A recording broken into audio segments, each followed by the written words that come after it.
ఒంగోలు పోలీసుల తీరుపై వైఎస్ఆర్సీపీ అభ్యర్థి బాలినేని శ్రీనివాసరెడ్డి ఫైర్ అయ్యారు. ఎన్నికల ప్రచారంలో తన కోడలు కావ్యను అసభ్యకరంగా దూషించారంటూ ఆరోపించారు. టీడీపీ అభ్యర్థి దామచర్ల జనార్దన్ ని నీచినంటూ మండిపడ్డారు. ఆయన ఇళ్లలోనికి చొరబడి కొట్టే మొగోడివా నువ్వంటూ బాలినేని ఫైర్ అయ్యారు. వైఎస్ఆర్ పార్టీ కార్యకర్తలు మీద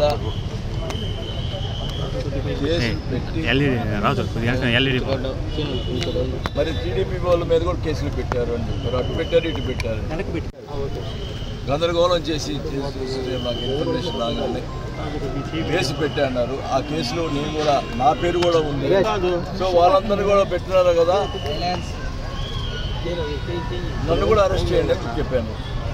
నా పేరు మీద కూడా ఉంది, నన్ను కూడా మా కార్యకర్తలని అరెస్ట్ చేస్తున్నారు. మనం కూడా చేయమని చెప్పి నేను ఈరోజు స్టేషన్లో తీసుకున్నాను. మరి దానికి సంబంధించిన